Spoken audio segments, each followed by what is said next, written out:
Mickey talks. Mickey talks. Yeah. Mickey rolls by the minute, thinking in and out of the box.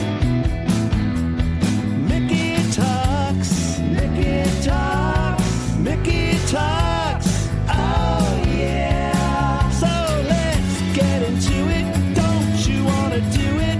Listen every day 'cause he got something to say. Funny little chatterbox. Mickey talks. Talk, Matt, and I talk quite often, and I do it every day on this show from 5 to whenever. Is that how you came up with that name? Yeah. I just figured when anybody went like to describe me, and they're like, you know, Mickey, and they're like, Mickey, and you know, Mickey, that guy that just talks all the time. Oh, that Mickey. Exactly. You got it. I just figured I would beat everybody to the punch. Yeah. I have no problem knowing who I am. A giant pain in the ass. You did it, man. I did it. You figured yourself out. Totally, 100%. Yeah. And I'm almost unapologetic, except sometimes I say things and I need to apologize. I love that for you. Yeah, I do. And sometimes I just can't help it. Yeah. I have one of those brains that just says things and then it goes, man, that was not a good thing to say. That was one of those thoughts you're supposed to just go. You got like a post filter. Yeah, right? I have a filter after it. Yeah. You know, it's like, you know what I have really? I just figured it out. It's like a one of those old school nightclub smoke. It pulled the smoke out of the room. Yeah. That's what I have. Once it goes out, I can pull it back. Like, shit, I didn't mean to say that. I did not mean that at all. Undo. Yeah, undo. I have like a control-alt-delete brain. Yeah. It just doesn't work internally. Right. Only externally, which sucks. But anyway, buddy, how you doing today? I'm doing good, man. Excited for our guest today. Yeah. Who's an old friend and has a great story and here for a good reason, too. A really cool reason. Well, why don't we get right into bring him in? it? Yeah, because what are we going to do? Be funny and then get Right. you hear this and then get funny again. And then let's just do what we do, man. Let's make it happen. Yeah. So our guest today is an old friend, as I mentioned. I think we figured out before the show that we've probably known each other approaching 30 years now and followed you through a bunch of bands and projects that you've been in. And that's how we met, was kind of through the music scene. But today we're here to talk about your band Telesma.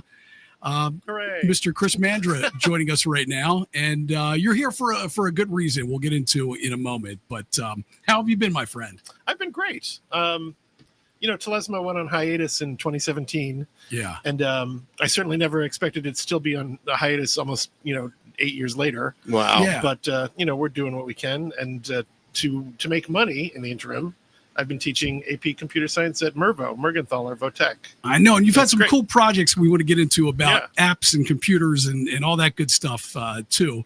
But tell people about Telesma, because it's Sure. I've got a video we'll play in a minute. It's hard to describe, Mick, if you've never seen them. Yeah. They are, they play festivals all over the place, big festivals and shows every year. And you guys are more of a, you correct me if I'm wrong. I would call it like a world / kind of psychedelic. I used to call it a psychedelic electroacoustic world dance music band. You got it, Mick? I was halfway through and I went, this is way too much music for me, man. You know what? You're going to see the video and you're going to go, that's it right there. Yeah. You want to hear the genesis of Telesma real quick? Yeah. So I was, Skywheel had sort of ended and we were doing this thing that started as Skywheel Sunday Solid at the Crown in that bar that was near Fells Point or wherever. And the guys from Telesma, so it was Jason and Ian and back then Miles from Fractal Cat. They got the option to do a silent movie soundtrack for the 1925 black and white movie Ben-Hur at the Creative Alliance, and they were like, "Who could help us with this?" Wait, didn't Mandra went to music school? I bet he could help us, right? So so they were like, "Hey, we want to do this with us," and so I was like, "Sure." So I thought about it, and I was like, I timed out the whole movie, and I started doing all this stuff, and so we did this movie, and then I kind of never left, right? And then, and it's funny, I found out later from Miles. Miles basically got me into it so he could leave because he didn't want to play so much. and now he's just wall to wall music, which is kind of funny. But yeah, interesting, yeah. And then it just There's the old bait and switch on you, man. Right. It was exactly that bastard. And I'm kidding. No, but it's kind of true. And what's funny is that Telesma has been since 2004. It was me and Jason and Ian and Joanne and Jonesy. Yeah. So the 5 of us, and then it's been a coterie of drummers, entering and exiting, and belly dancers who will travel with you guys. That's true, right? Some of them I know pretty well. Yeah. Suddenly I'm back in the conversation, and we're back. Yeah, I'm kidding. No, this is cool though, man. Because normally when we talk music to anybody on this show, it's more of a traditional sort of just like rock band. What's that? Yeah. And so let me ask you, man, when you were young guy into music, what caught your attention? What drew you to music? Well, I mean, what's funny to me is and be honest. You're talking about from the very beginning? Yeah, like when did you go, music? I think probably a lot of us have some experience when we're young and our parents are making us go to church absolutely, or whatever. Yeah. So I started singing in choir, and I was probably like 7, and it was one of those things where the guy would play, da da da da da whatever you're supposed to sing. And I remember being very young, and this older guy was trying to sing what the guy was playing, and I was annoyed. I was like, no, it's da da da da da. Right? You could do it. I was like, that's it, do that, right? Yeah. And I'd always loved music. The problem with me, I guess it's not a problem because it's worked out. But I would get an instrument, and then I would just figure out how to sort of play it. And instead of playing the things that I was supposed to play, like the lessons, I would be like, I remember I had a trombone and I was supposed to play trombone. And I remember standing on the diving board at my parents' house, trying to play the Rocky theme on trombone, which no one had asked me to do. Right? It had nothing to do with my studying it, but it was what I was doing. And it was just like, it snowballed, and I loved music. And I picked up a guitar and I taught myself how to play guitar. Yeah. And I was playing up and down the neck because I would just improvise with everything I could hear. And then suddenly I realized, I was playing these shapes. I didn't know what they're called. And I was reading Guitar Player magazine. I was like, oh, these are modes. Right. I'm playing all the white keys on the guitar from, whatever.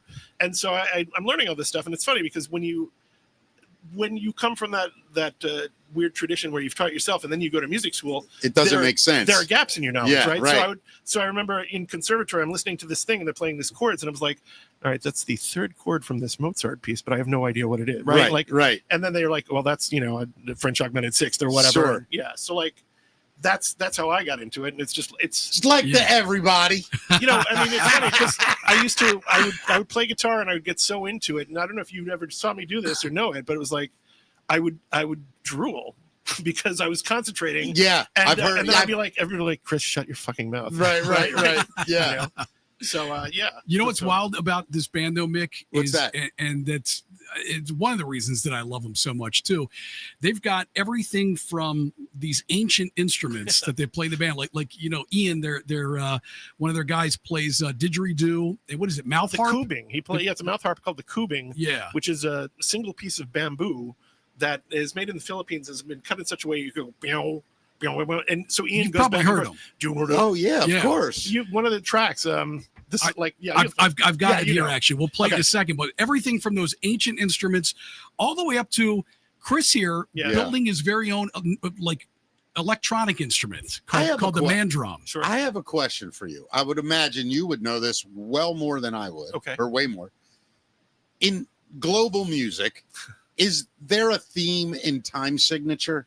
Does most global music represent a 4/4 I don't drum know. pattern? I would imagine. I kind of feel like most global music is probably more of a 6/8.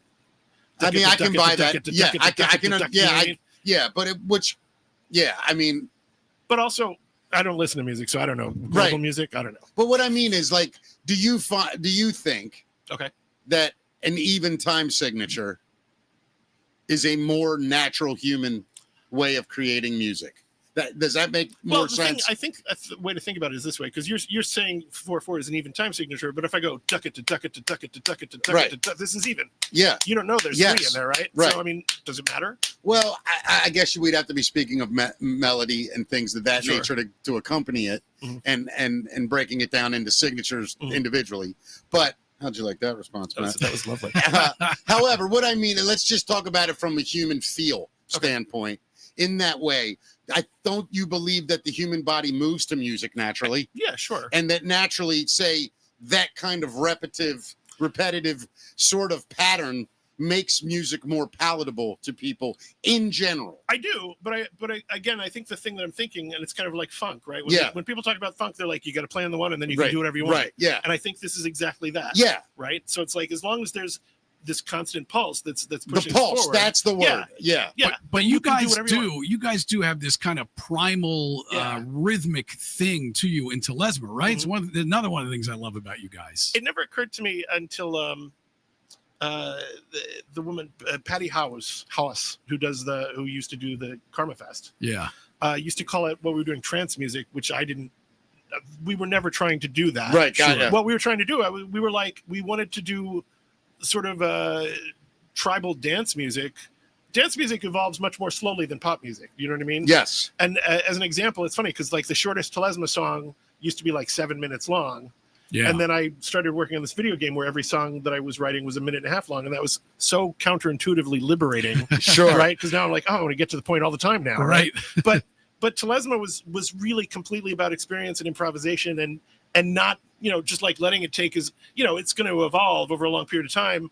And we're synchronizing people, whether or not we're intending to, and just letting it take its natural course. Right. Very jam-like, very almost jazz-like. Yeah, sometimes. Yeah. Or sometimes very jazz-like, and it's just like that's the why heaviest sound we could possibly That's why make, you keep going through drummers, man. We're killing them. Dude, I don't know what we're doing.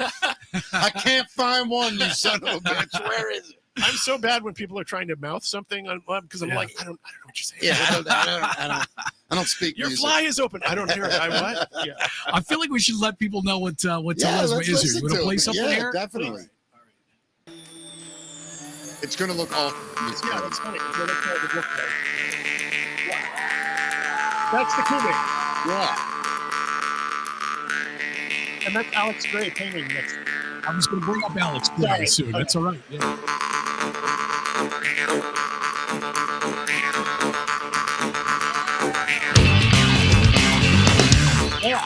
Right? Yeah.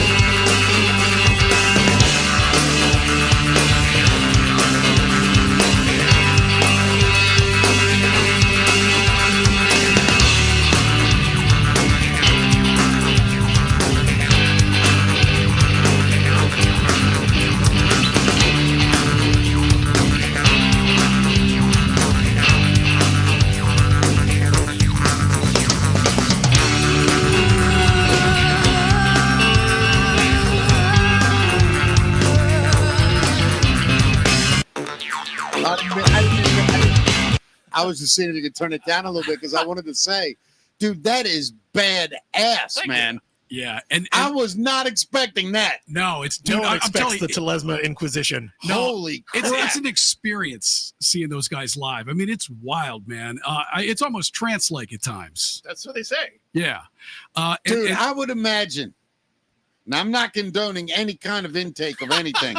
I've heard stories, but I don't do nothing but smoke every now and then. Sure. But I'm coming, and I'm going to smoke a lot because I want to sit right in the middle, and I don't care if anybody's staring at me and going, "That dude is so high." The answer is yes, and leave me alone. He smoked out of the El Kabong. Yeah, dude. Yes, and leave me alone. Like I got. So Chris mentioned Alex Gray. Are you familiar with Alex Gray, the artist?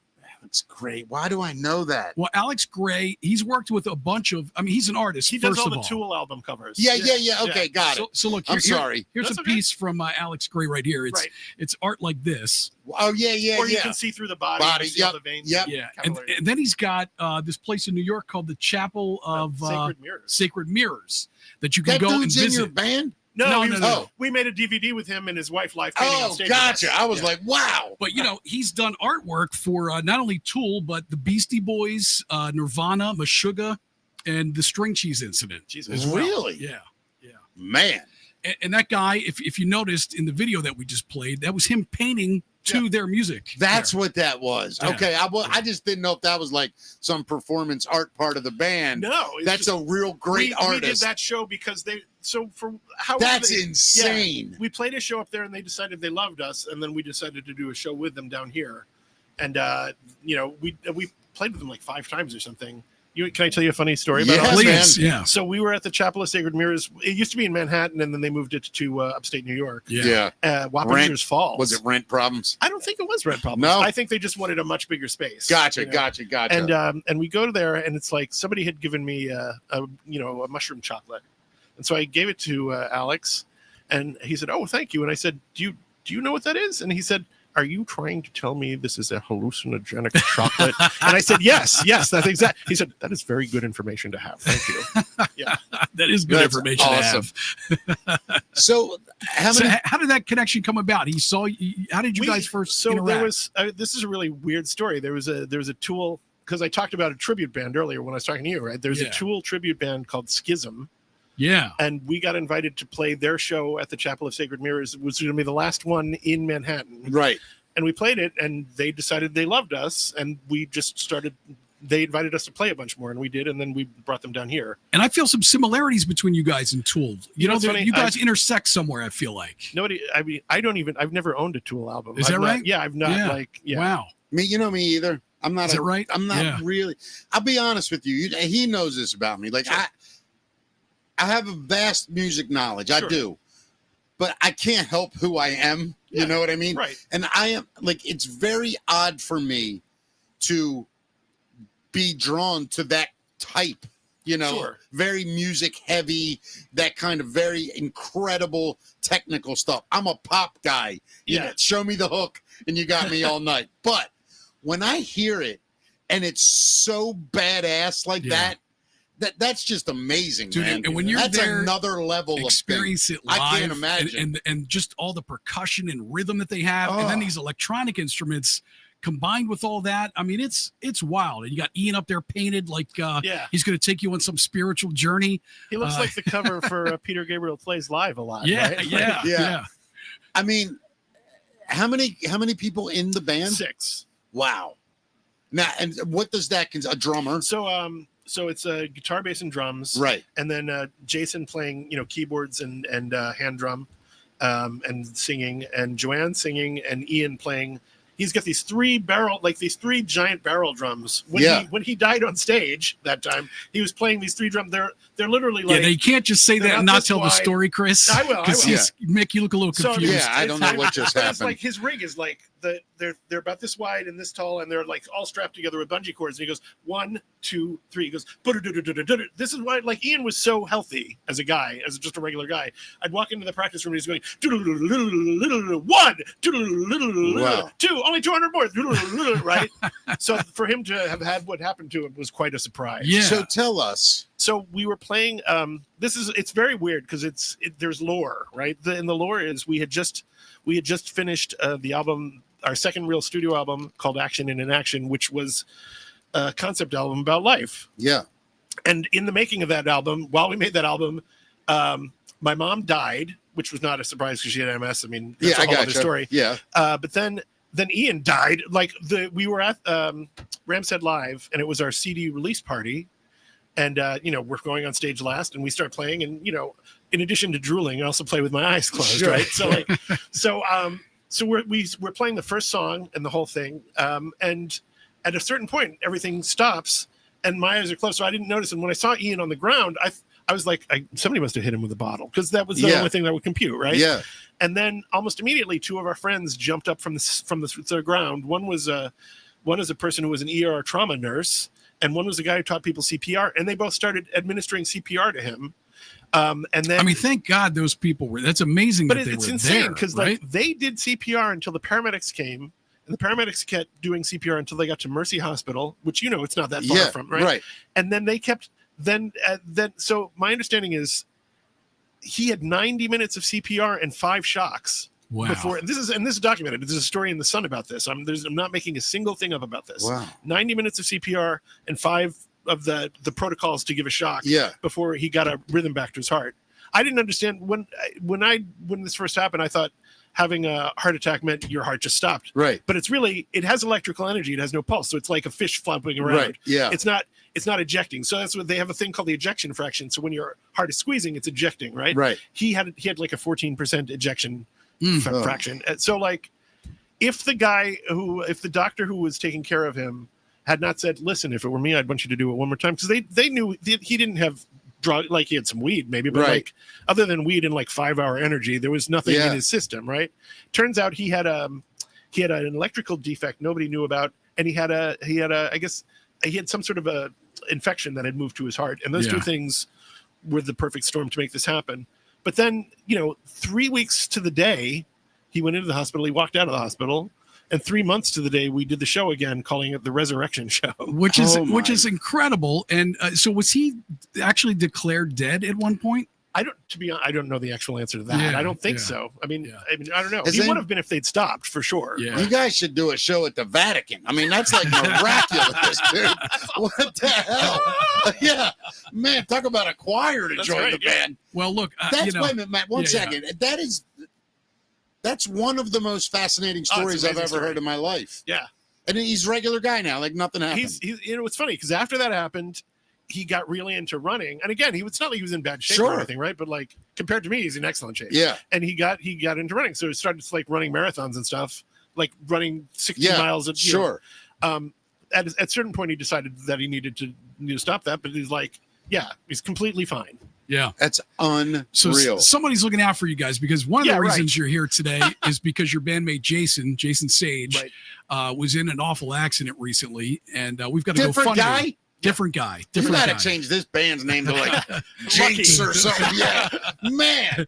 Yeah. So we have a GoFundMe linked in our description right now, and we're trying to help Jason out and get him by a tough period here. If you want to tell the story about what happened with Jason. I was just talking to Jason today to clarify. So my understanding is around 11 o'clock on the 25th of October, he was in a lift, and the lift pulled out onto Greenmount Avenue without paying any attention, and the car got T-boned. And he was in the back seat of the car, where I guess the back passenger side, so like the worst side, and there's no airbag or anything there. So he got his neck broken. The car caught. My understanding is at least one of the cars caught on fire, and they were worried the other one would. He pulled himself out of the wreckage and like crawled out, and then a woman came over and dragged him to her house, and then called the paramedics and everything. Oh my God! Yeah. So, he's in bad shape because obviously he can't work right now. Right. As a matter of fact, we were talking, I don't know if we can mention this on air. I think we can. He's got to give himself a procedure every 12 hours. He's got to inject. So one of the things that happened to him, in addition to the broken vertebrae in his neck, is that the accident crushed one of his arteries. And I'd heard it described as a dissected artery. I've never heard of that before. Yeah. But apparently, every 12 hours, he has to give himself a blood thinner injection. Can you imagine? To keep himself from having a stroke. Oh, my God. But I talked to him. He's so this dude needs a little help, right? Yeah. That's what we're saying. Everybody, please, look, you know it. He unfortunately doesn't have insurance. And look, Medicaid. You don't think $10 or $5 makes a difference, but it does. If you can do more, great. But please go in the thing. Click on it just a little bit. I know everybody needs everything. So in these moments, you just got to help out when you can. So please do that, everybody. Please. Jason's amazing guy. A really great guy. Yeah. That's amazing. Hope we get him up here soon. Sweetest guy. Yeah. We should check out the instrument that he made. It's called the Mandrum. You want to check that out? Yeah, hell yeah. So you want to tell us about this before we get into it? So what happened was when I worked at National Public Radio, I would walk around the elevator. I'd be in the elevator. I'd be Right. And I was like, I bet if I put contact mics on if I got some clothing and I put a field of Velcro down and I got contact mics, which are, PNC transducers, which are like little round contact mics, and I could stick them on clothing, I put a hi-hat here. And then I took the outputs and I stuck them into a drum brain. Right. So I turned them into drum sounds, right? And something you would use for electronic drums. Yeah. With the electronic drum kit. And so I was like, if I hit my thumb here, I have a hi-hat. If I hit my hand here, it's a bass drum. If I hit my hand here, it's a snare. And then I put another snare on my leg. So I got a boom. Right. You know, and then I wrote some software in this package called Max MSP, which is an object-oriented MIDI programming environment. And hold on, I think everybody has the same question. What? let me rewind. I wrote some software. Thank you. And moving on. And I wrote it so that if I was hitting one of the pads, it would start recording. Right. And it would keep recording until I hit a pedal. And when I hit the pedal instantly, it would play back. Yeah. Right. And so it's always either listening or playing. Got it. And what's funny is because it's that way, when I would come out, it had been listening. So I would have to play it and then start playing again. Yeah. You know what I mean?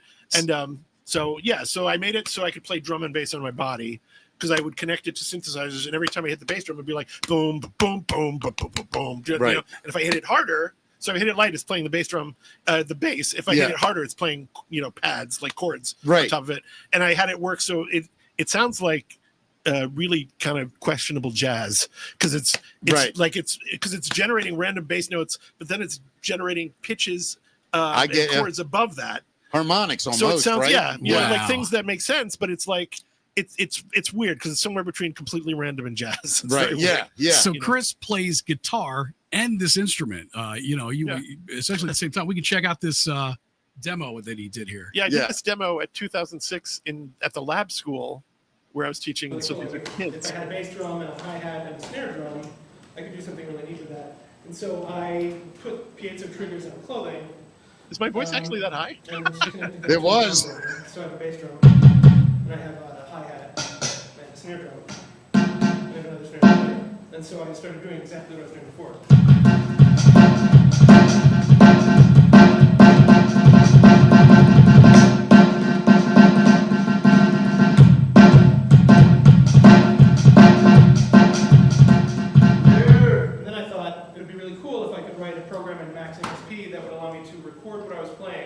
And then when I hit a pedal, for example, like this pedal right here, it would play back. So since it's always listening or playing back, it's got a whole mess of stuff in the buffer. I'm not sure what's going to happen when I hit this pedal now, but I'll start playing for that. Okay.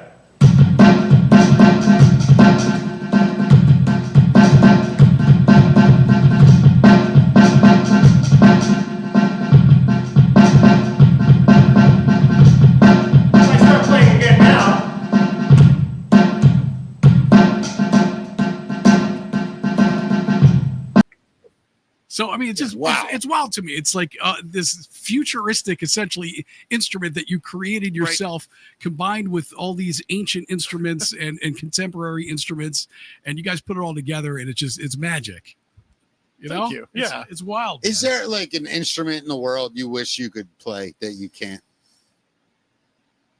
Pocket trumpet. I don't even know what a pocket trumpet. I bought a little tiny trumpet because I was like, and I will learn to play it someday. Yeah. But like I'm just, I haven't really knuckled down. But I always thought it would be really cool to like wear a trench coat and have a little tiny trumpet. And it's like, I think this could use a little trumpet, and then that was my thinking. I love the little story with it as well. Yeah. I'd love to have a little tiny trumpet. Can you imagine being that guy? Yeah. Hey, is that the guy who brought the little trumpet? Who is that guy? Who's that dude with the little trumpet? Trumpy. Yeah, right. I want a little trumpet player just pull out of my pocket. Yeah, the whole dude. Yeah, there you go. Oh man, no, it's really cool to meet you, man. And it's cool to meet you, man. I love meeting people that do like original, authentic kind of stuff. That's all we do. Yeah, it's really cool, man. Can I tell you? It's funny because I tell the kids this, and I've thought this for years. Sure. If we live in a planet with 8 billion people, allegedly, right? Yeah. If you're 1 in a million, there are 8,000 people just like you. Yeah. So, if you do something that satisfies yourself, you tick all the buttons to make it cool, that you think it's cool, you're going to satisfy other people. I totally agree with you, my friend. I totally agree with you. Yeah. Yep. That is a great analogy, though. Yeah. I'll tell you something else, too, though, Matt. If you do something, right, and only one person enjoys it, in the whole world, only one, you should probably do something else. You know what I mean? You like this podcast? I was so with you. I was like, oh, this is beautiful. It's fun. Oh.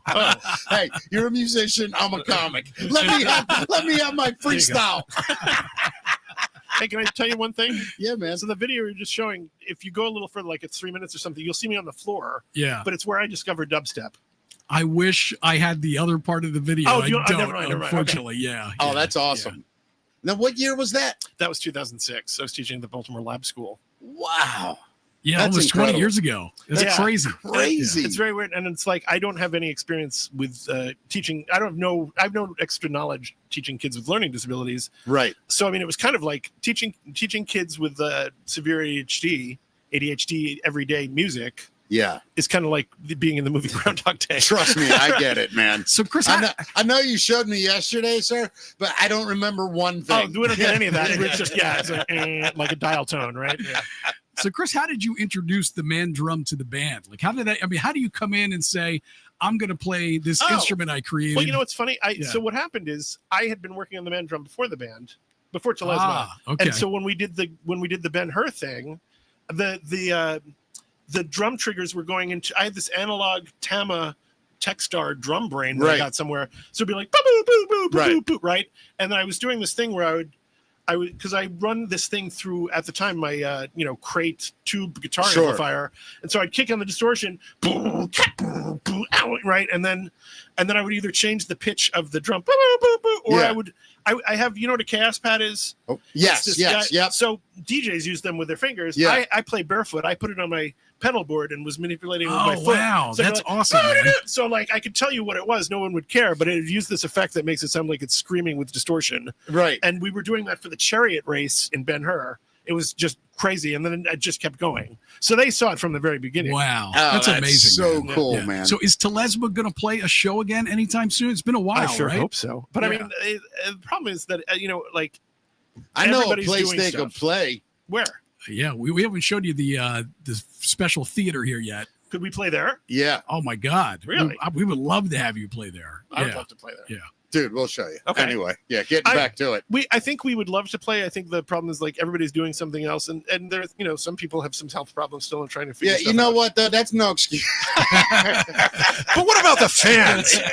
What about us who have never seen you? Fuck your problems. Right, exactly. Get over that shit. It's 90 minutes. Man up. It's 2025. Clone yourself or something. Yeah, What the hell? I'm taking AI show, damn it. Hey, let me ask you, a very intellectual person and computer savvy, how much does AI scare the shit out of you? Well, it's funny because up until the past month, I've been very hesitant to do anything with it. Yeah. And then this is really funny. Somebody suggested I take this cybersecurity and AI course offered by the University of Maryland Global Campus.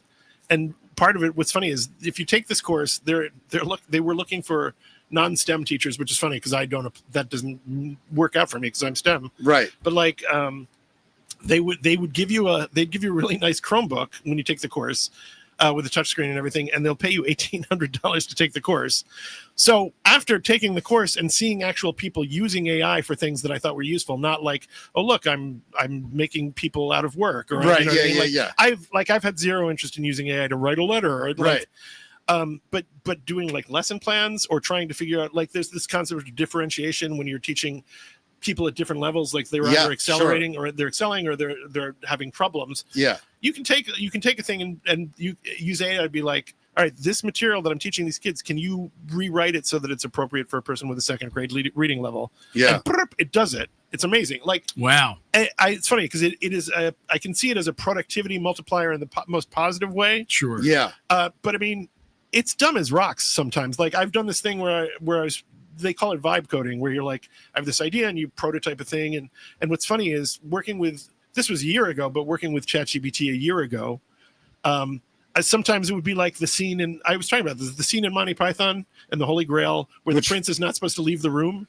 Right, Oh, He's right. like, not Yeah, to yeah. leave the room, even if you come and get him. Right, Right. So I'm like, I'm like, okay. I needed to do what we just did and then print the whole thing out. Great, okay. Like, Yeah. it kind of gets bored or forgets. I'm like, okay, no, I need you to do exactly what I asked. Oh, sorry, blah, blah, blah. And then it just keeps doing it. And then at a certain point, I was like, I'm getting really frustrated. Oh, I'm sorry. And then finally I said, are you familiar with Monty Python? And the whole, oh, that ribald movie, because it's very loquacious and bubbly. Absolutely. And I was like, do you know the scene with the prince? Oh, that's one of the classic scenes. I was like, this reminds me of that. Oh dear. Yeah. So, But does it scare you? No, It I mean, doesn't? it's not. Do you know how it actually works right now? So let me say my ignorant answer, because I want to be critiqued properly. I believe that what it is a insanely fast processing system that has access to just about everything that has ever been published on anything. Sure. Is that a way to look at it? Yeah. Okay. Well, it's trained, So right? how it's trained on the sum total of human knowledge Yeah. available Today. at no cost to anyone. Right. Today, right? This is Yeah. why there are all these lawsuits and everything. But I mean, so it's literally like, oh, what makes the most sense in the next? What's the best next word? Next Right. word, next word, right? Right. And what am I remembering? And so like, it will put something together that sounds, absolutely plausible and remarkable and great, and it can be total horseshit. Right. Right? Yes. The RFK had they released a study. They'd put together a white paper or something, and it turns out there are all these citations in the study for things that didn't exist. You know what I mean? Wow. Yeah. When this first came out, lawyers were getting in trouble where they were citing cases. I saw Yeah, that. I It's mean, it's like- crazy. Yeah. Part of the problem with this is that it's so fast that people get tricked into thinking that it's right, Yeah. and it's not necessarily right at Yeah. all. The new stuff is But showing you isn't where it's that getting in its ideas. itself frightening? That people listen. Yeah. I don't mean this harshly. I really don't. And in fact, I'm envious of it. A lot of people do not pay attention in life. Sure. They go through life head down, feed your kids, have sex with your partner, try not to lose, try not to catch on fire, Right. and try to die The little happily. things, yeah. Right?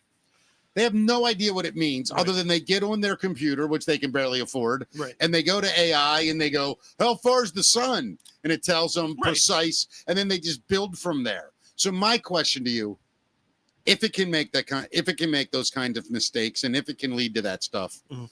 aren't we really messing with general knowledge of the planet all at once? Do you mean people's general knowledge? Yes, Of the planet? yes, Well, sir. yeah, absolutely, sure. I mean, And that's dangerous. but this is isn't the it? thing. I was talking about this. You remember, what is it, Nixon, the trust but verify? Oh yeah, Right. trust but This is what verify. you have to do. It's like Yeah. But where do you verify? Well, I mean, this is one of the things that's neat. It's this is not a plug for anything. Sure, no, I don't care if you do. But I think it's Unless brilliant. it's another everybody podcast. knows ChatGPT, but there's also Gronk, there's Anthropic yeah. and there's Grok, and Yeah. so there's Perplexity, which is one, and Perplexity is doing this thing where it's like you can get an entire year of Perplexity Pro for free. Yeah. And then if you don't like it, whenever, you can just quit it. It would be $20 a month or whatever. Right.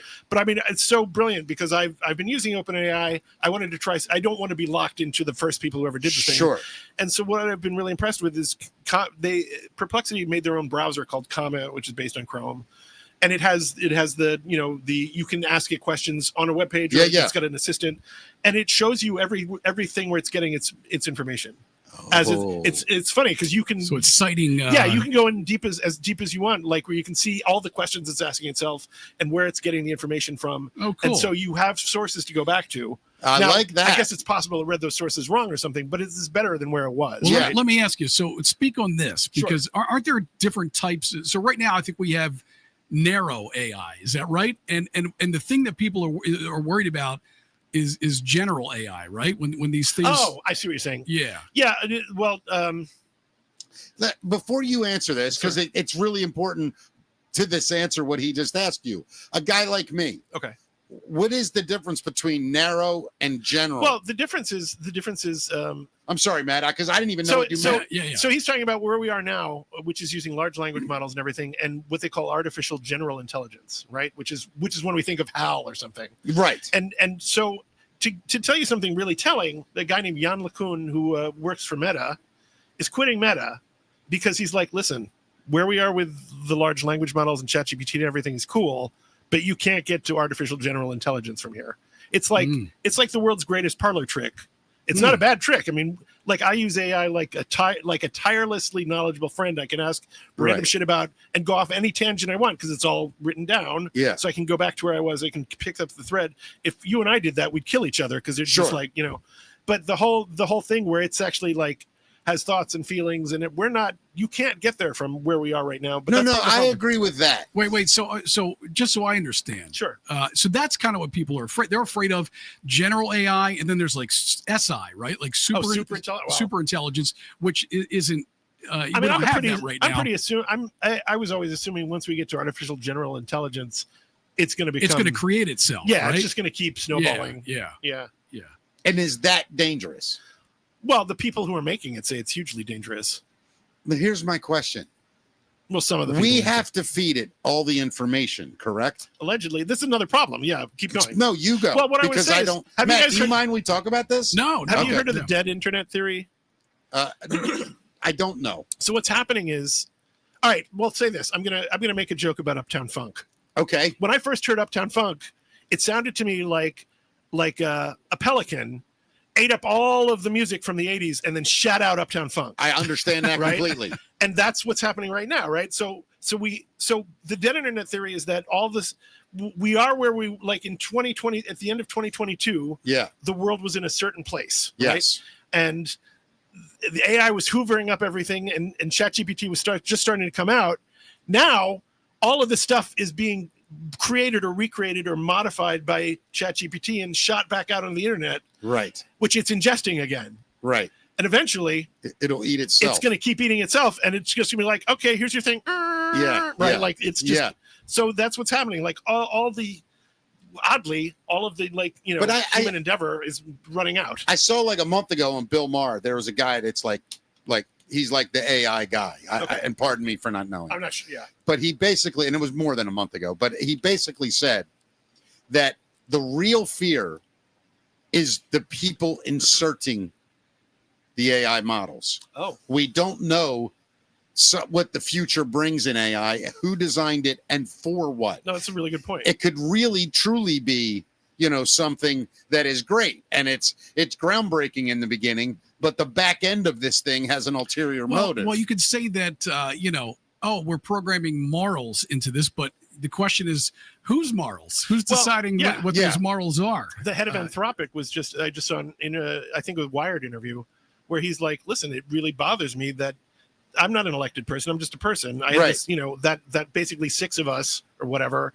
are controlling the future. Right. This is not right. Like this, it's begging for regulation. Yeah. Well, it's got to be, right? Yeah. And I think it needs to be done globally. Oh, yeah. Like, this isn't a U.S. law. This is like a world law. Like, if you guys keep effing around with this, that's a weapon of war. Yeah. Like, I hate to say it. That is 100% true. That's part of the reason why, the Trump administration is trying to not get, NVIDIA's best chips going to China. Sure. Right. Yeah. China's well ahead of us on all of this. I know it is. But it's also, well, I don't want to go down that rabbit hole. Right. Well, we're going to find out on Friday with the Age of Disclosure documentary what we know about alien technology. So hopefully we're number one in that game. And I'd love to talk to you about that too. Let's do that, man. David Grush, man. Yeah. I lost so much respect for NASA when the head of NASA came out and he said, "Oh, there was some guy who worked in the agency and knew a friend who saw something." I was like, this decorated war veteran who's had the highest possible clearances and was part of the national, geospatial whatever, is a real person, right? Who I know, my understanding is on the spectrum, and part of the whole reason he spent 4 years trying to trace down what was happening was because he realized it's wrong. Like, this is not how the country is supposed to be. There's not supposed to be, we have checks and balances and laws and a person. It's not supposed to be a black project that nobody has any oversight. Should not be running the world. So what are we supposed to do when this is the whole 3i Atlas thing, right? So I love this. I follow this. I used to work for National Public Radio. I was the first ever executive producer of National Public Radio Online. Wow. And can't believe they never hired me. They would have. You came at the wrong time. They and so I love news, and so I'm following news. And I came into my kids one day in my first period class, and I was like, so listen, if I told you there was some object the size of Manhattan that was coming towards us from deep space at 130,000 miles an hour, what would you think? Would you think that was real? And they're like, because you're telling us. Yeah, but I mean, so I've been fascinated by this thing since the very beginning. Sure. And then Avi Loeb, who I frankly love, Avi Loeb's the Harvard scientist. People don't know. I'm telling people that don't know. And he's the one that thinks this could be an alien spacecraft. Right. And he's like, listen, so he's come up with 12 anomalies for this thing, which okay. As a person I'm not a scientist, but I'm not an idiot either. And I feel like he is expressing himself well, but he's also saying he has the scale. He's saying, I think it has a 40% chance of being something. Yeah. But that's a 60% of it just being not something, right? But the NASA thing today, so at 3 o'clock. Hold on. So why don't we get in the news? Because I've got the story here. Okay, we got photos All of right, this. news brought to us by Hammer Jokes. This weekend, Tommy Simbazo on stage. Come, please. HammerJokesComedy.com. Get your tickets now. It's going to be a great time with the very funny Tommy Simbazo. I'll be there as well. Going to be a blast. See you guys soon. All right. What do we got, Matt? Let's get right into it, and it better be story one. Here it is. That's the facts.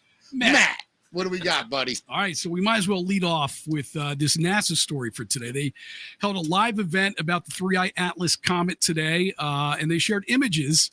An interstellar comet making its way through our solar system. They discovered it on July 1st, and this is just the third object entering our solar system that's been confirmed to be from somewhere else in the galaxy. And as Chris had mentioned earlier, there's a lot of speculation.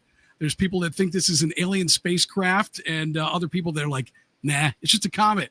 But they released a few new photos today. Did you see them yet, Chris? I did. Oh, I saw the high-rise one. I mean, yeah. I haven't seen anything. The way they talked about it made it seem like there's going to be a trove of photos, right? Yeah, and you go on the website, and it's like one high-rise photo. Well, we have three, but Okay. It's been a little underwhelming to say the least for a lot of people. But I guess you got to remember, this thing is 231 million miles away, Right. and it's moving at 130,000 miles per hour. That's just Yeah. So from my understanding, the picture you're seeing right now was taken by the Mars rover. Okay. So that was the one that could get the Right. best shot of this the thing. high-rise. Yeah. And then you got this one right here, which I think is the object moving behind our sun. So they took a picture of this as it was moving behind the Wow. sun. wow. So is that from like Soho or something? I don't know what actually grabbed that. Okay. But That's wild. and then you got this one here that kind of looks like Minecraft. Yeah. But I guarantee you the color of those lights mean something. Yeah. You know what I mean? Yeah, sure. I mean, that's fascinating.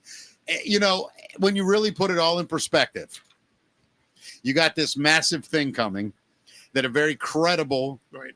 mind has said, hey, look, I'm not saying yes, Right. but 40% of me thinks this could be.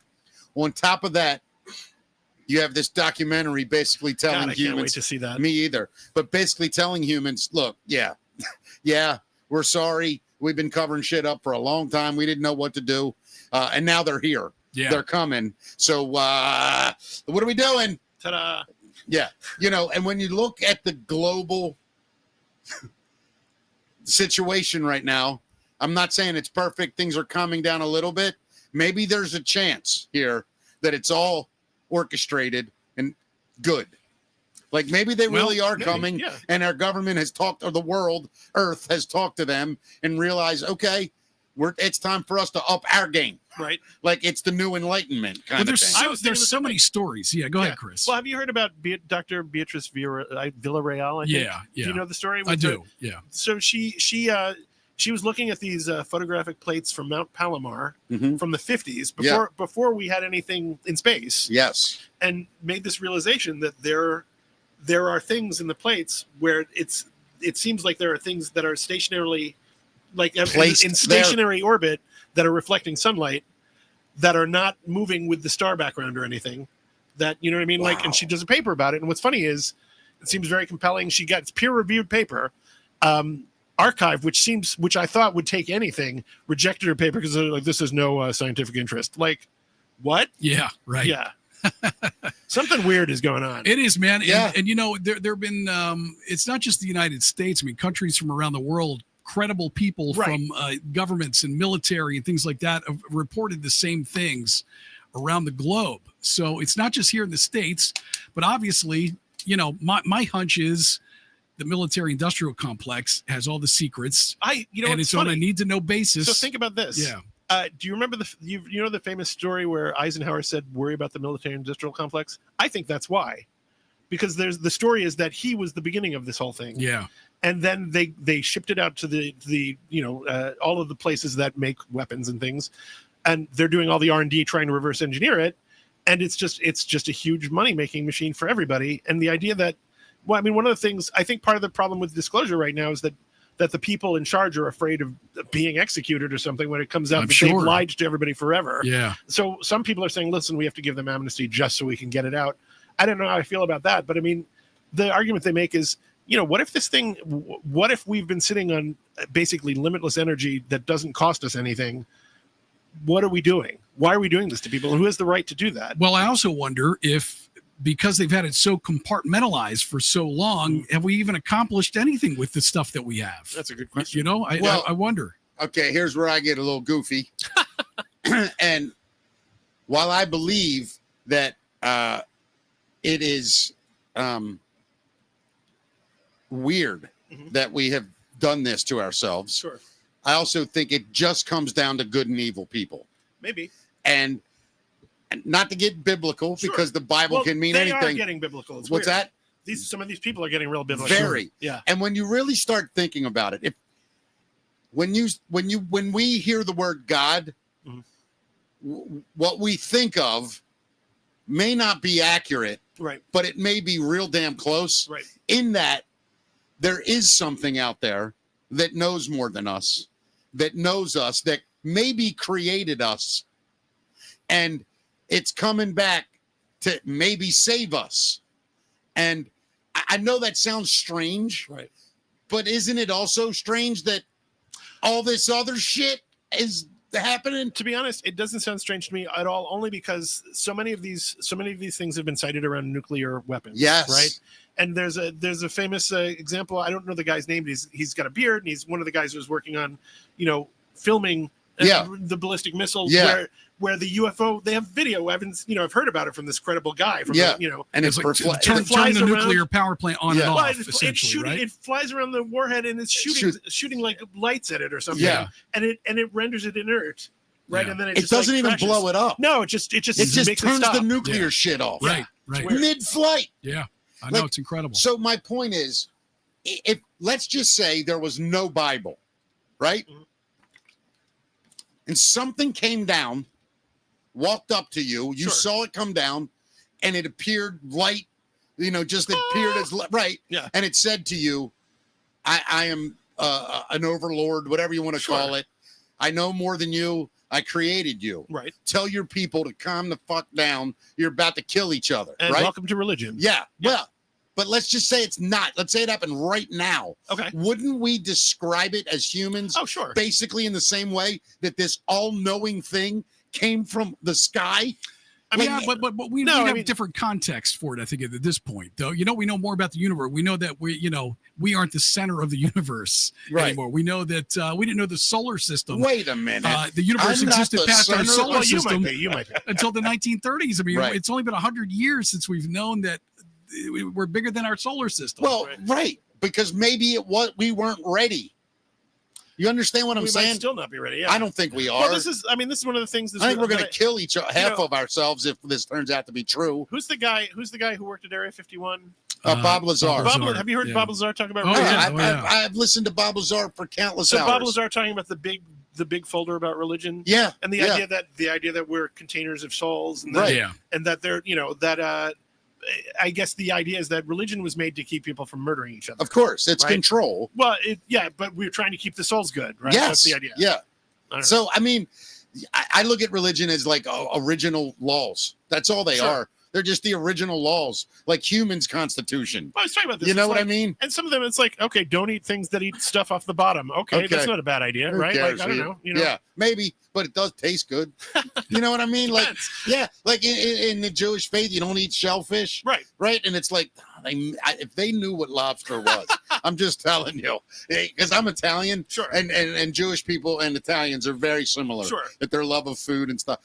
I feel bad for Jewish people when it comes to shellfish. That's all I'm saying. It's no matter what this thing is. I mean, whether it's an alien spaceship or just a comet flying around, NASA's saying that it poses no threat to Earth, but that kind of contradicts what Elon Musk was just saying, where, December 19th, this thing's going to come as close, supposedly, as it's going to get to Earth, Right. Yeah. Which what is- if it just stops? 170,000 That'd be miles. shocking. Then we're going to know that Avi Loeb was right if it stops. Yeah. Well, what if You it know? just I mean, starts slowing down? Yeah. Well, and that's one of the things that I love about Avi Loeb is that he's been saying, listen, they thought they thought recently there was another comet or asteroid out there, and it was Elon Musk's the car he shot into space, right? Yeah. It's like we sent the Voyager probe, which is now outside of the heliosphere. Like it is actually in interstellar space right now. Right. We're doing this stuff. Why wouldn't we think other creatures would do this? Right. I still think there's a dead guy floating around in Elon Musk's car up there. You might be right. And that guy, that'd be the perfect murder, right? Jeff Epstein. That guy, Jeff Epstein. Oh my God. Hey, let me ask you guys this question. I love today's show. It was a good show. Yeah. Do you guys believe, let's just say that, in the next month or two, we all go, holy shit, they're here. Yeah. Will humans worldwide unite? I sure hope so. Let's think about it for a second. Happen. Let's think about it for a second. Does a smart human put religion aside? I think if there's a common enemy, we're gonna have to unite, and what people if the will thing unite that comes because that of says knock all this shit off? None of this matters. Here's what really matters. None of this bullshit. What motivation would a race have to do that, though? We are now an outlier planet for their galactic Well, I mean, force. maybe this is not really our planet, right? And it's like, we put you guys here. We didn't really expect you to fuck it up like this. Although you did some cool shit. Yeah, it was all right. But I mean, listen, you put that away, or we're putting it away for you. We got to admit, that's a good point. The sphere in Vegas, pretty good, guys. Yeah, that giant emoticon. Yeah, we didn't think you guys had it in you. But no, I mean, you make a great point, and it's like, you hear a lot of talk about enlightenment throughout history, different periods, and. The very first one, if you get into it, the Anunnaki or Anunnaki, however you say it, basically the people that is it Sumerians? Anunnaki, the Anunnaki. Thank you. Mm-hmm. They basically said that people came down from the sky, and they used terms like mixed their blood with ours. Hybrids, maybe upgraded us, so to speak. We had a massive enlightenment. And then throughout time, now there's these mentions in the Bible of these giants and things too. It's not just the Book of Enoch. You ever read that? No. Well, I'm just saying. What does it say? It historically, it talks about giants. It talks about defending I'm going to use the term sky people. Sure. It's not. That's okay. But the sky people basically came down to give humans a better path and a clearer understanding of the long term. It mentions that they're slaves. Well, in the beginning, right? They use humans as slaves in the beginning to mine gold, and then realized this is the whole thing. And then they realized and then the humans just started doing that. Well, but then they realized apparently that we were intelligent enough to become our own thing. Yeah, maybe it's time they come back and go, all right, we're gonna mix some more blood in here, and now you some bitches can fly. I mean, you imagine that? But I mean, imagine if they make us able to fly. That'd be great. That would be amazing. Although, I mean, how annoying would it be, right? Like you're at the airport behind somebody already on a thing. If people are flying, who knows what's going to happen? Yeah, but I think if it's people, you can see a some bitch coming. You know what I mean? When computers are running everything. If it's just me up there going, all right, I'm going to make a left, nothing here. That's all I'm saying. That's nice. And we'll see what happens. So how much weight do you guys put in old Nostradamus? 231 pounds. Yeah. And I will not go a pound heavier, Matt. He's got some predictions for us for the end of 2025. Is history come up again? He's made several chilling predictions for the end of 2025 that have gone viral online. Really? The 16th century French astrologer wrote passages that some people interpreted as warnings about catastrophic events before the year ends. So one prediction reads, from the cosmos, a fireball will rise, a harbinger of fate. The world pleads, which many people believe refers to an asteroid coming to hit Earth, which leans right into the conspiracy theories about the Three-Eye Atlas comet. That's number one. That's a little weird, right? Little now, weird. Does he mention 2025? Yeah, I don't know how they got the 2025. Okay. I don't know how they, because if he every year 2025, that would be pretty good. Right. But if he's like, sometime in the future. No, I wonder that too, Chris, because every year they come out, they're like, oh, and this year, this is what he predicted. So I don't know, Yeah. If somebody in the comments knows that, let us know. There's another passage that reads, a great pestilence from the past returns. No enemy more deadly under the skies, which The devil. it's making people think of a new pandemic is on the way. Well, I think they just tried it. They tried one on a couple of years ago. Yeah, I do. I think that was a test. Do you think? Yeah. And I don't listen. I'm not one of these guys that goes, this and I just a trial run. Yeah, I honestly do. Okay. And I think they expected it to be worse. Okay. I really do. I mean, can we talk about that for 1 second? Do you remember? I remember January 28th of 2020, reading in the New York Times that China was building 1,000-bed hospitals in 10 days. Yeah. And I was like, why aren't people freaking out about this? Right? Because they know something. They clearly know something. Yeah. But I mean, to say it wasn't created there, to say it wasn't lab born, to say that it didn't. Wasn't funded by the United States government. I mean, there's so much around it. I think, to speak very frankly, the aftermath of all of that, I think, has been very humbling for a lot of us in the sense that it's like, I understand there may have been a political reason to not just say, look, it was China. Yeah. And I understand we're past that. Yeah. But are we? Well, no, I don't know if we. I mean, well, not necessarily because it can China. still be a learning moment. It was people in our own government who were in charge of that project over there. But in China, still, right? But in China, of course. Yeah, I mean that's what I'm saying. So it's which is even more scary. So suddenly the people who right now, Marjorie Taylor Greene has seemed like one of the most level-headed people around for the way that she's responded to Trump and things about the government shutdown and people not having food and cutting SNAP and not having insurance and all that. Like, these are real things. I was like, I don't really agree with her on much of anything, but I was really surprised and impressed she stood up. Same thing with Lauren Boebert, right? Like, so this is a whole weird, it's very weird, the whole thing that's happening. Everything's backwards and interesting. Well, I mean, don't you think, God, not to take it one step further, but I'm going to, Matt. I think there's a reckoning going on, and I think there were awful people on both sides that are running for cover, and I think we're about to expose one of the worst moments in global human history, conspiracies that we could never have imagined. I don't think there was some master grand plan by one country to take over another. I don't think that. I think it was a group of people who had similar evil intent, that were in a class that none of us can even understand, and it got fucked up. I think they fucked around and found out, and I don't listen. I am not putting on a red hat and jumping up and down, but I will say this: whatever is moving right now seems to be knocking out the bad shit. Yeah, that's all I am saying. That whatever's going on right now, something's happening. And I do think it's for the positive. I do too. So, thank you for letting me say that. Yeah. No, I totally agree. All right, thank you. So our penny is going out with a bang, boys. They stopped minting them, of course. Yeah, right. Yeah, because the aliens need copper. Maybe. Of course, we haven't had a copper penny in 30 years. Pennies, it costs much more to make them. And 4 cents. Yeah. We're it's worth 25% of what it costs to make. I know people keep saying that, but look, you use make it 1,000 1,000 times, and then you have it in circulation for a century. Yeah, no, I'm just joking though. That's a good transactions, right? It is still funny to say it costs 4 cents to make something worth 1 cent. Right. Yeah. But I mean, the way people are stealing copper and everything, I'm surprised people aren't just like, stealing all the pennies and then melting. Well, they haven't made a copper penny, and they made it out of nickel, essentially. 50 years, right? Just like the comet. Yeah, they're copper plated. Copper-plated nickel is essentially what they've been for the past at least 30 years. Yeah. I bet if you scraped all the pennies off, though, that would be a shit ton of copper. Yeah. You know what I mean? If they're copper plated. Well, if you get the old ones, they are copper. Yeah. And those coins are worth even more. Same thing with our quarters. They were silver. Dude, silver dollars. My friend years ago had a quarter.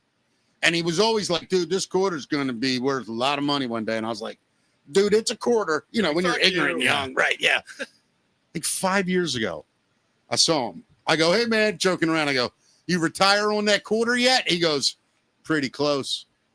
I go, what? He goes, it's worth over $300,000 right now. And I was like, it's like some rare misprinted quarter. Oh, yeah. They're the big ones. The big money. It was something like that. Right. I don't remember what it was, but something crazy. He has one. Well, these pennies are that they're minting right now. They cranked out a total of 232 special Omega penny sets. Have you seen these yet? No.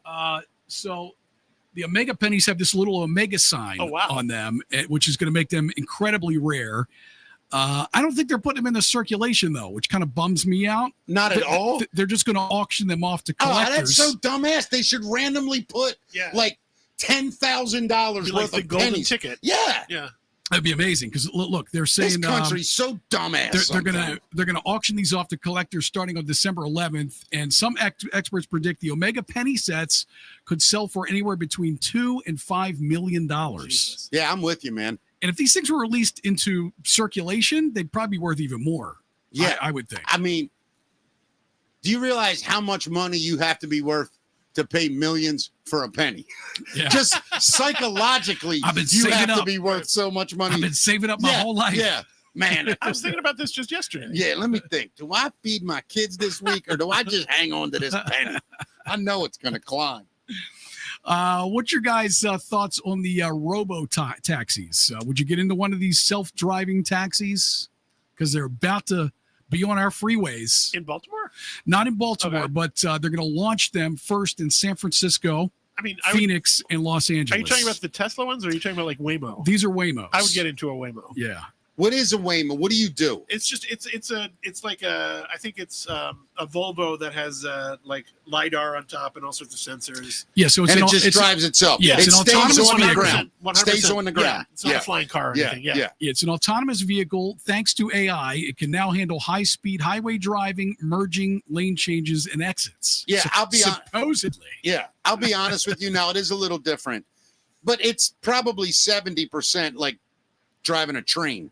Yeah. Like, is there really a dude driving it? No, there's Right. not a dude driving. Right, you're That's just the whole powering point. it. No, I'm talking about the train. Oh, Like he steers a little bit. You know what yeah, I mean? he's there to push the button. Yeah, and, Right. and slow the power down and things like that. Control speed. But it's on a track. Yeah, but so that's my point. It's like 7, but you're still moving. Nobody's really in control. Airplane, kind of the same thing. You're up 40,000. Hold on, 40,000 feet in the air. One dude. If something fails, It's a couple dudes, but yeah, but if something and they're fails, doing stuff. but if something fails, your survival rate's about 0. That far up in the air. Not if you got a parachute. I mean, I don't understand why they don't Parachutes put for everybody. 7. Why don't they put 4 giant parachutes on top of a plane? Why don't they make the plane out of the black Black box box, material? yeah, Well, that yeah. is actually part of their plan. You know, they're making planes now. Well, they've got plans anyway to do just that. It's kind of like a parachute type thing on top, and it's kind of almost like inflatable type So thing whatever. on the bottom. Yeah. yeah. I mean, you knew they were going to do it. yeah. When that happens, I'll fly every day. All right. Oh, you just heard it being here first. Ladies and gentlemen, this is your captain speaking. You know, we just lost all the engines. So what we're going to do is land right here in the middle of Yellowstone National Park. If you've never been here, it's gorgeous this time of year. We're not sure when rescue will get to us, but we're also going to bounce a little while. So stay your seatbelt until I Might be turn kind of the light fun off. if you land that in the ocean, right? Just a big floaty. Yeah. Yeah. It's like the Benny Hill joke about the plane. It's a bad name for a plane, Boeing. Boing. Yeah. So Nebraska got their first kid governor. Did you see that? Yeah. What? Yes. 5th grader Charlie Couch from Meadows Elementary School in Ralston was elected by her peers to fill the role. The group Civic Nebraska brought the Kid Governor program to the state for the first time this year, and each candidate had to come up with a platform for their campaign. And then the runners-up, they'll serve on Charlie's cabinet for the next year. Hey, what Wait, do you? so she's wait. No. She's It's, kid governor. it's a kid does that mean? governor to kids. Like, Oh, of the kids. yeah, Got like, it. yeah. Yes. It's just probably like a PAC group. You know what I mean? Like a political action thing. Getting kids into politics young. All Are right. you yeah. for or against that? What? Teaching kids civics and politics young. No, I think 100% you should, of course. I think if Me too. you got to have the right teacher though. You can't have some wacko that's I think going you should to have try to both. indoctrinate kids into some. I think you should have 2 teachers. I'm not kidding you. No, it's like a comparative religions. Yeah, almost, exactly. Right? Yeah, you're saying this is what we have so far. It doesn't have to be the only thing. This is what Mr. Johnson thinks, and Right. this is what Mrs. Who's Johnson going to pay thinks. for that? Yeah, exactly. Our Mom- tariffs will pay for that. Mom Tommy. He's got a lot of stuff figured out. Sure. You know, I'm rooting for that guy in You a know what's weird funny? way. Everybody, I saw when I Because first then heard shit'll him, be free. when I first heard him talk on Beat the Press or something, I was like, this guy's kind of like Trump. Like Yeah. he knows how to talk. Yeah. He's, and I've heard Trump actually kind of likes him. And I they're supposed think to he talk. likes his ideas, but I think they get each other. I mean, what that means, who knows? well, in a sociopathic yeah, sort right, of way. right. 2 men enter, no man leaves. Yeah, right. Tell me what you guys think of this crazy conundrum here. So there's a man who cryogenically froze his wife, and he now What could go wrong? has a listen, signature freezer in his basement. he now has a new love. Uh-oh.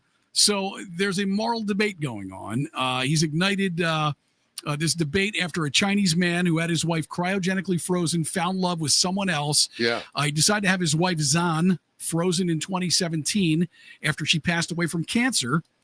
And it said it was to be a sign of devotion. And she became known as the country's first ever cryogenically frozen person. And in a recent interview, he revealed that he's had a partner that he's been seeing since 2020.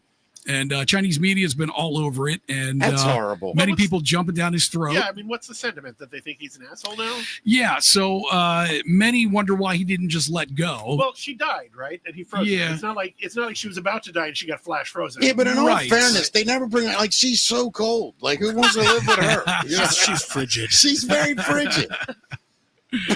I am yes, such an asshole. they're calling him very selfish, saying that he's dedicated only to himself. I disagree with that on every aspect. Who amongst us hasn't frozen her wife? Yeah, or at least dreamed of it, Well, right? listen, man, High five. you're with your wife. She's on her deathbed. You Yeah. spent, however many years, a Yeah. half century of marriage with her. Yeah. And you say, honey, I'm going to love you for eternity. I'm going to cryogenically freeze you. And when we find a cure, Yeah. we will be together again. Yeah. Well, Well, and you're like, I kind of met somebody. you know that yeah, I mean, Well, I thought you were going to say, so he's like, so I kind of want to pull the plug now. yeah. Well, I mean, do you know the story of, I forget his last name. I think it's Aberman, like Saul Aberman, I think his name is. It lived to be like 102, and his wife was right there by his side.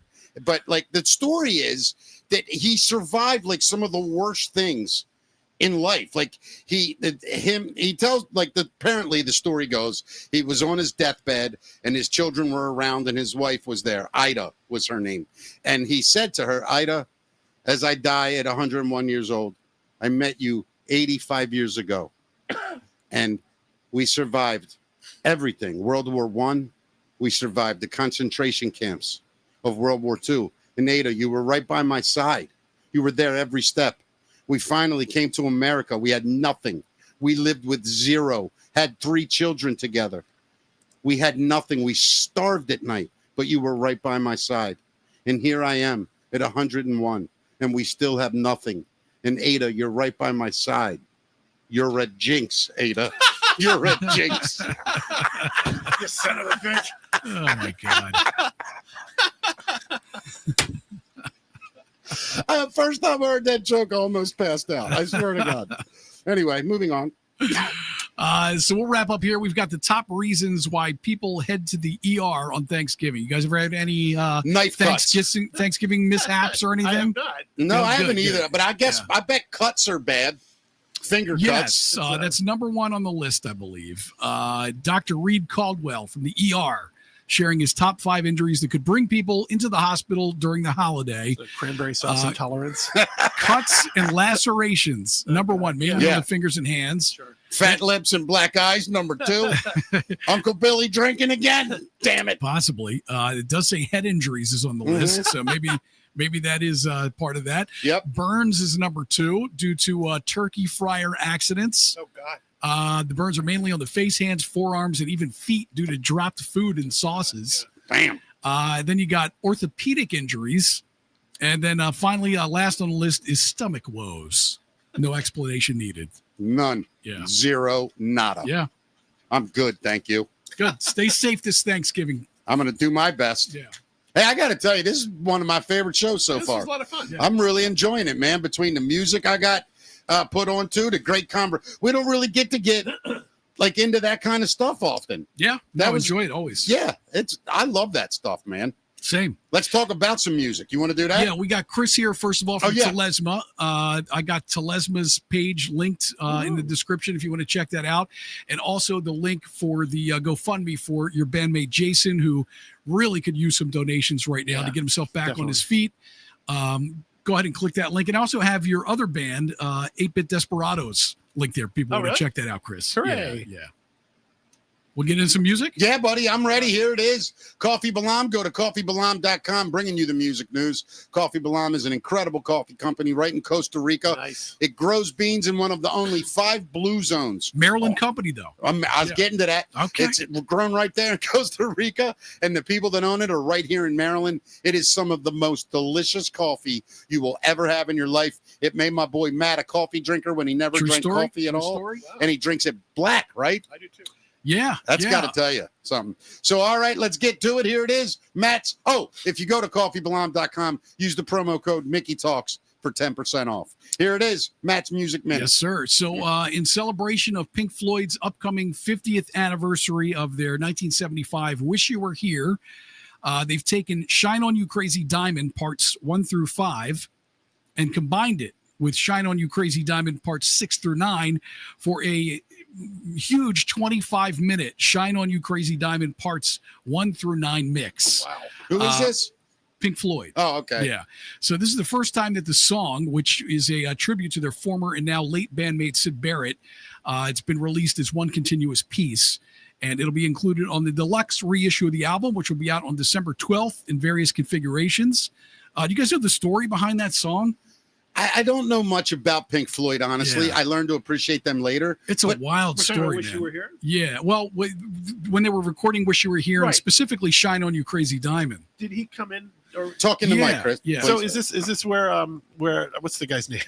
Syd Barrett. Yeah, Syd Barrett came into the studio and was unrecognizable. Right? Yeah, so they hadn't seen Syd Barrett in years. You know, he hadn't been in the band in years, and they were recording Shine On You Crazy Diamond, which was a tribute to Syd. They wrote that about their friend. And he walks in while they're doing it. And they were in Abbey Road Studios recording and sitting there mixing the song.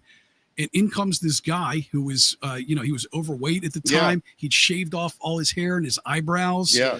And they didn't recognize him at first. And then they realized, dawned on them that was Syd Barrett standing there as they were mixing the song. Just out of the blue, crazy. Hadn't seen him. It said brought him to tears. Well, let me ask you guys, are you a Pink Floyd fan? Yes, yeah. So let me ask, and I know you are, Matt, right? Yeah. Let me ask you guys, because I don't know much about them.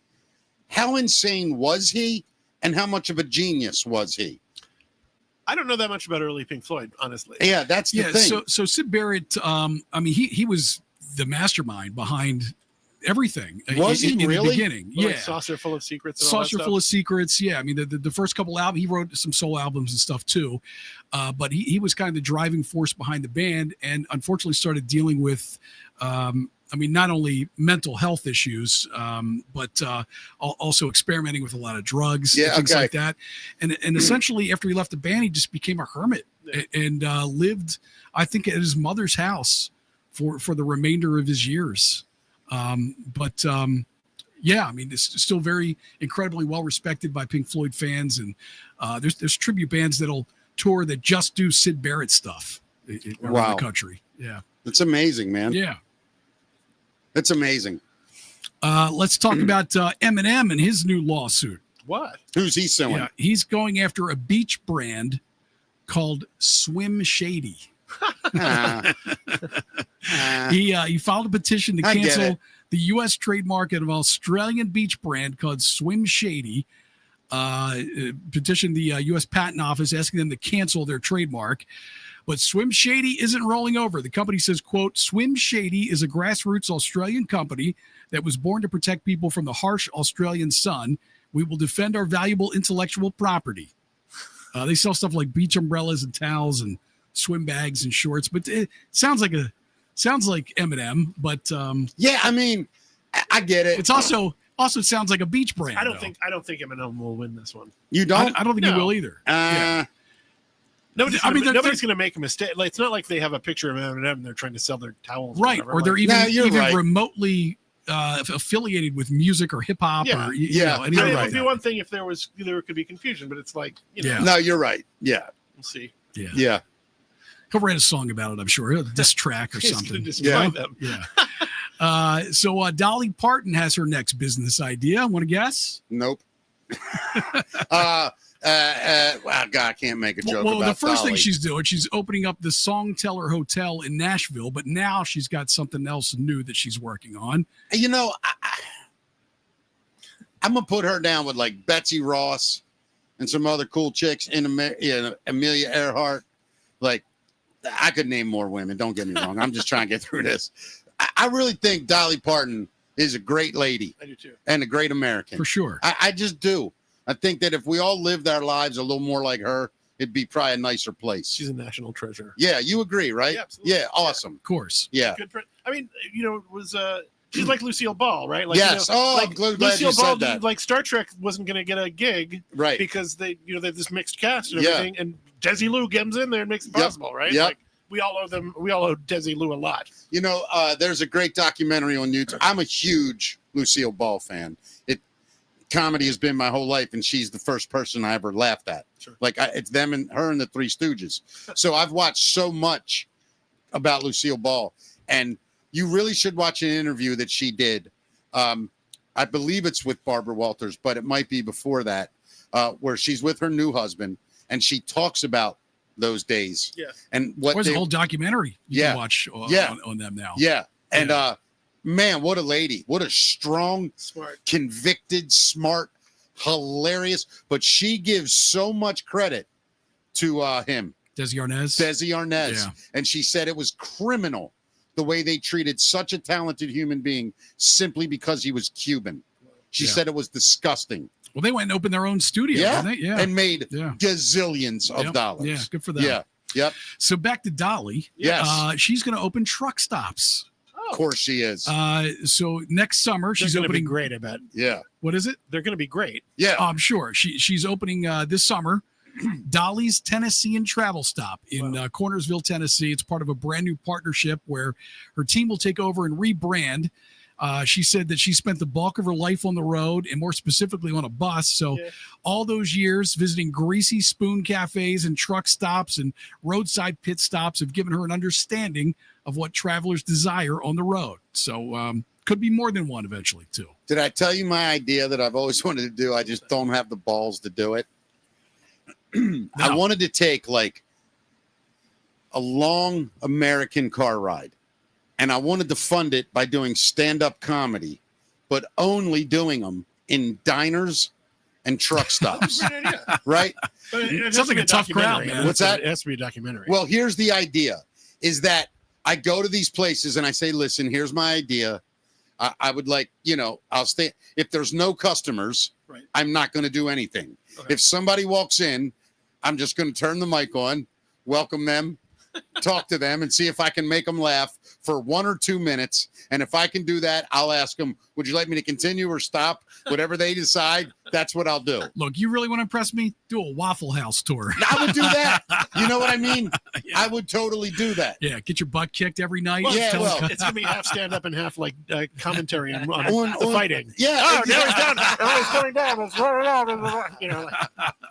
But no, I just thought that would be like, it's a younger comics game, though. Trust me. I don't have it in me to do it, to grind that out. But I think that's a really good idea, man.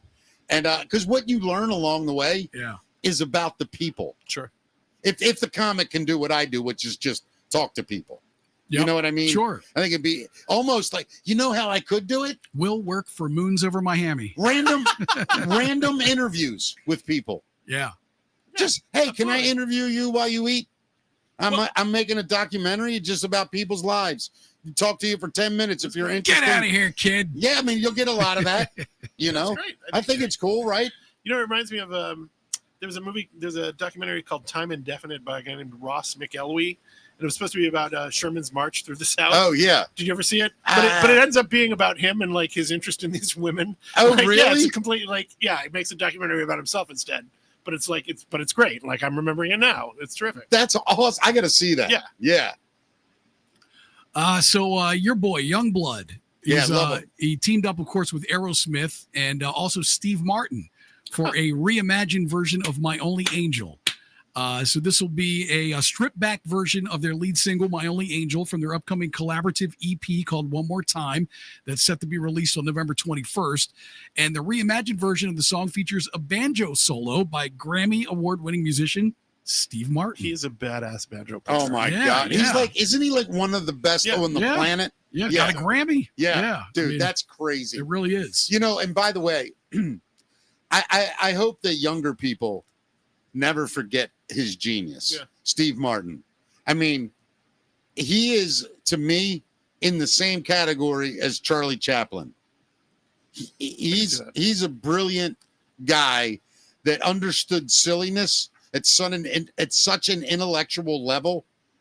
He blended those two things, the absolute absurd silly with a brilliant commentary on life. Right. And that in itself is a work of art. Yeah, I love Steve So, Martin. oh my God. Love him. So anything that guy does, I just jump up and down. For sure.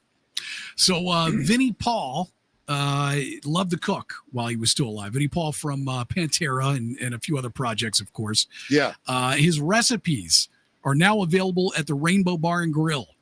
So fans of Vinnie Paul Abbott can enjoy 3 unique dishes from the late drummer's cookbook at the Rainbow Bar and Grill in West Hollywood. The cookbook, which was published posthumously in March of this year, features Vinnie's favorite recipes that he cooked for friends and family. So you can get his Drumming Up an Appetite with Vinnie Paul, which includes recipes for barbecue sauce cheeseburger, Texas-style cheesesteak sandwich, and lemon pepper wings. That's good. Slow music day. Hey, look, I'm joking, dude. I would totally That go was out there not and at enjoy some of you. his stuff. That was not at you. I'm just saying. No, I'm joking, buddy.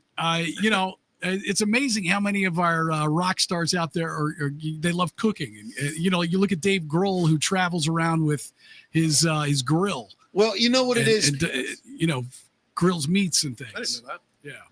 Yeah. Does a killer barbecue. He said that when he left Nirvana, he went down to North Carolina and he was on a beach somewhere and there was a little shack that was a barbecue place and he like fell in love with you know, these meats and learned how to do it himself. And now he takes it on tour and he feeds his whole crew sometimes. No, I love that, man. And he's known for, you know, feeding the hungry. He went to LA recently, I think, and helped out the fire victims there by cooking for them. I guarantee you 2 things. If I ever had like that kind of money, millionaire money, right? I don't mean billionaire money because I'm going to live pretty simple. Sure. But if I had millions and could just do what I wanted but live normal, like I would do some crazy shit. Like I want to cook pasta for like 10,000 people for free. Like just, you know how easy that would be? I'm not kidding. That'd be a huge pot, man. I mean, you know, well, the thing is, I figured it out. For 10,000 people, I need about, honestly, 400 or 500 pots, right? And I can cook them all. No, I'm going to be on a jumbo screen, right? In the square or wherever we do this. And I'm going to be on the screen. I'm going to say, okay, everybody grab this, put it in. So I'm going to basically I'm going to have helpers, but I want to do it. Be the conductor. Yeah, but I mean, this is how you'll die. I would love to die doing that, man. Fall into the pot. Hey, I'll tell you this though, and then all you got to do is have 400 things, boil water, and dump in 2 boxes of pasta. Like, is everybody hearing me? He cooked it perfectly. Think about how easy that really is. Yeah, that you could do it with grills. Don't do it with spaghetti though. Why? It's the easiest food in the world. I want you to use some rigatoni. Oh, well, fine. I said pasta. Yeah. I would use rigatoni, actually. All right. That's the best pasta. It is. You agree? Are you a pasta guy? I like pasta, but what is rigatoni? The tubes? What is the real short tubes? Yeah, those are great. Those are the best. Or penne. I like penne too. No, that's girl Italian. Oh, food. come on. No, it is. You cross the line. Do you like bow ties? Like I don't mind bow tie, but not in a red sauce. Not in red sauce? No, Why? no. It's a great white. That is meant for white sauce. Really? Lighter sauces. Yeah. Okay. Yeah. But yeah, I don't know how I know that, and I could be wrong. I just made it up. But I'm saying in my head. In my head. It's because you're effeminate. Yeah. No, it's because I'm not. I'm trying to become more. I'm really trying to work on being more sensitive with things. How's that going? Here's my problem with it. See, you're a good guy to talk to about this. Matt, you too. I know that I am acerbic, if you're Not familiar that with bad. that. Well, today. Okay. And I'm also very opinionated. And a lot of my opinions hurt people. And I don't mean them to hurt just because I believe something. I don't mean it to hurt someone else. Okay. So I'm trying to figure out a way to express myself, but not have to limit my thoughts or vocabulary, but also not hurt people's feelings. And then at the same time, I go, fuck them. It's none of my business what they think of me. Yeah, that's right. That's honestly it's the none right of your one. fucking business what people think of you. It's right. Am I right about that? Absolutely Or right. is that selfish? No, what people think of you is none of your fucking business. All right, well, Tomorrow on the show? No, I'm kidding. No, but also, if you weren't the way you are, you wouldn't be here doing what you're doing. Like, I hear you, man. You're interesting because you have opinions. If you had no opinions, you'd just be like wallpaper. Who gives a shit? And here's what I think too. And I think you might be like that when you're on a show, you're doing a show, Yeah. you're entertaining, Yes. and you're generally speaking of something. Yes. But I think when you're in person with people, Yeah. I think you are very respectful of people's course. feelings You've been very and respectful of kind me to today. people. Well, Yeah. I look at life like, Almost extra concerned with people's feelings, I would say. let me say it this way. Wow, this is cool to say on the show. I can honestly say that when you do a show and you realize you're talking to people, I believe I have, not we, but I, because I'm the only one that can think this way for myself. I believe I want to entertain someone at a maximum level.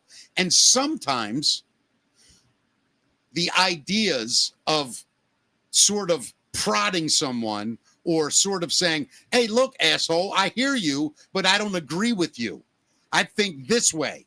I think even if you disagree, it's engaging, it's entertaining, and it gets you to use critical thinking.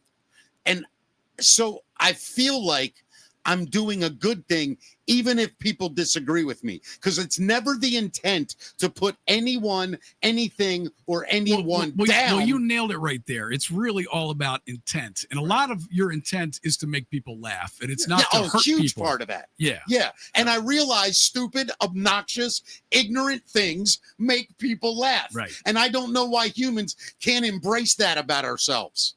If we embrace that, Yeah, people are sensitive, yeah, but that's why we're sensitive, because we're afraid to laugh at the ridiculous parts of us because of our egos, which is ingrained in us and it helps keep us alive. It all goes into that mode. However, we are evolved enough to know that I can say, hey, dude, I don't mean you or anybody. I could say that thing about you that we all see is hilarious, and you know it is.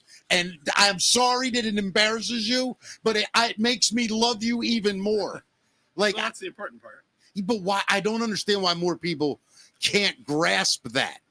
That when you take a shot at somebody in jest, you gotta look at things too. I mean, there's certain things that happen to people in life that are fresh wounds for them. Yeah.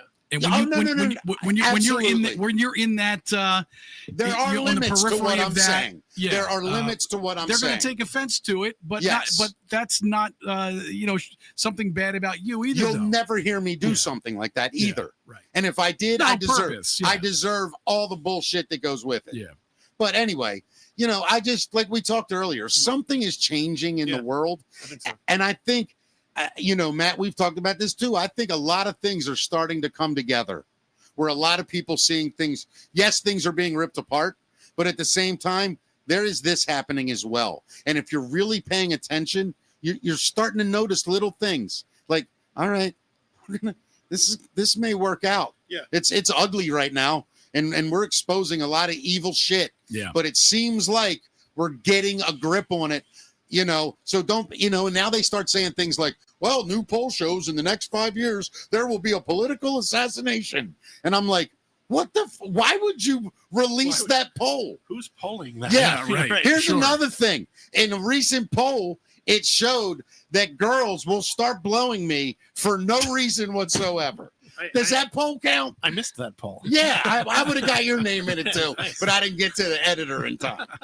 But you understand what I'm saying? Yes. Like, it's so obnoxious now that I think we're growing. I do, and they there's a term, growing pains, and it hurts right now. But I think we're heading. Well, look, man, we've gone through. If you're talking about this specifically, like this country, even. I mean, things are crazy. But dude, look, England right now. Listen, they've always been crazy, though.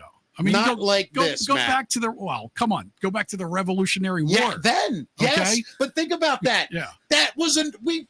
Told England to fuck off. We told a whole country, go fuck yourself. Right. We're starting a new one. Yeah, the biggest empire. So if that's where you're comparing it to, I agree. Yeah. And then, we went through, even as a young country, everybody had different ideas about what the Constitution was. People liked it, didn't like it. And, we've always been through this. So we could just, everybody take a deep breath. I agree. But I sure shut off the news. Go hug your neighbor. I love hugging people. Yeah. I really do. You guys want to have a hug fest right now? No, then you guys want to go play karate in the garage? Here's the problem. Here's the problem. When you do a hug, if there's more than two people, that's when the rumors start, man. And I don't want that to happen to either one of you. No, it was a three-way hug. A hug. Oh, man. What a great show today was. Absolutely. We got to have you back more, man, if you'd love to come back. We do. Man, thank you so much. We got to get Telesma performing again sometime soon. And you got to go to the comments, because I think BD from the Amish Outlaws was in the room. Oh, really? Yeah, and I want to see what he said. We played with him a long time ago, I think. Yeah, let me see. I thought I saw him. Maybe I didn't. There he is. What'd he say? Debris, but not from the... Wow, he was all into it. Well, yeah, it's from a different part of our galaxy. Yeah. Go up. You say anything else? Like how great the show is or anything? That's to come up with NASA higher-ups about the object, and it's not likely getting into our area. Yeah, it's not turning towards us, so we know. But oh, that's awesome that he watches us. I didn't know that. I'm honored. Dave DeMarco chiming in here. Wow. Saying Telesma is a phenomenal band, we should say, right? Yeah. Thank you. You know Dave DeMarco? Not by name. Another amazing bass player. Ridiculous musician. Yeah. I mean, just next level. I've probably seen him. Yeah. You might have been in a band with him. I'm terrible with names. You may have been in a band with him. Yeah. He's been in like 8,000 bands, and he deserves every one of them. The death story was how I met him. Oh, wow. So he knows Ian, it looks like. Okay. Yeah. I mean, I was the guy who stood behind the painted guy who was right. playing, so Yeah. You know. I gotcha. All right. Well, listen, what a phenomenal show, Matt. Yeah. Let's remind people. Please. You can go like Telesma's page, which is linked in our description, and Chris's other band, 8-Bit Desperados. Yay.